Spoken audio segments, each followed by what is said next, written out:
Hello viewers, আশা রাখি সবাই ভালো আছেন। চলে আসলাম আজকে আমরা নতুন আরেকটি ভিডিও নিয়ে। ভারতের মুসলিম সংখ্যা নিয়ে অনেক গুজব, অনেক ভুল তথ্য শোনা যায়। কেউ বলে সংখ্যাটা দ্রুত বাড়ছে, আবার কেউ কেউ বলে থাকে কমছে, আবার কেউ ভবিষ্যৎ নিয়ে নানান ভবিষ্যৎবাণী করে থাকে। কিন্তু আসল সত্যটা কি?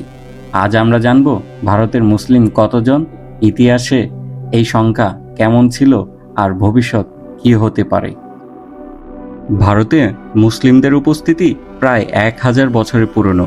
মুঘল আমল, সুলতানি যুগ, ব্রিটিশ আমল, প্রতিটি সময়েই মুসলিম জনগণ ভারতীয় সংস্কৃতি, স্থাপত্য আর ইতিহাসে গভীর প্রভাব ফেলেছে।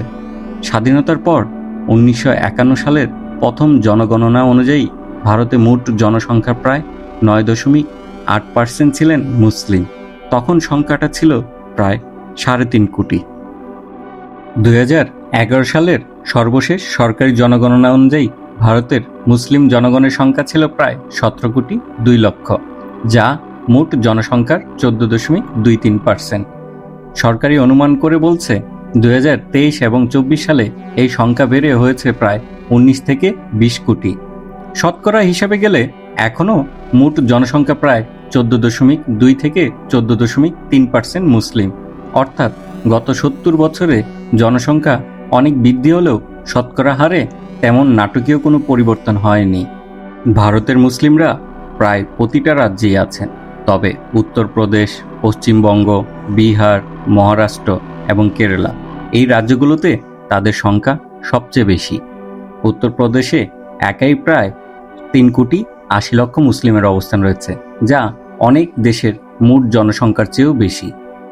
পিউ রিসার্চ সেন্টারের একটি রিপোর্ট বলছে 2050 সালের মধ্যে ভারতের মুসলিম সংখ্যা পৌঁছাতে পারে 31 কোটিতে।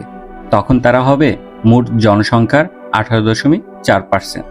তবে কিছু গবেষক বলছেন জন্মহার ক্রমশ কমে আসছে, তাই এই বৃদ্ধি হবে ধীরে ধীরে, হঠাৎ করে নয়। প্রায় সোশ্যাল মিডিয়াগুলোতে গুজব ছড়ানো হয়ে থাকে যে ভারতের মুসলিম সংখ্যা খুব দ্রুত বৃদ্ধি পাচ্ছে, কিন্তু সরকারি তথ্য বলছে অন্য চিত্র। জন্মহার ও জনসংখ্যা বৃদ্ধি হার এখনও হিন্দু মুসলিম দুই সম্প্রদায়ের মধ্যে ধীরে ধীরে সমান হচ্ছে। তাই বাস্তব চিত্র বোঝার জন্য আবেগ নয়, দরকার নির্ভরযোগ্য পরিসংখ্যান। ভারত বিশ্বের দ্বিতীয় বৃহত্তম মুসলিম জনসংখ্যার দেশ, শুধু ইন্দোনেশিয়ার পরেই। কিন্তু এই বিশাল জনগোষ্ঠী শুধু সংখ্যায় নয়, রয়েছে সংস্কৃতি, ভাষা, খাবার, স্থাপত্য, সব ক্ষেত্রেই ভারতের বৈচিত্র্যকে সমৃদ্ধ করেছে। আপনি কি মনে করেন ভবিষ্যতে ভারতের মুসলিম জনসংখ্যা বাড়বে নাকি স্থির থাকবে? আপনার মতামত অবশ্যই কমেন্টে জানাবেন। বন্ধুরা, আজকে এতটুকুই।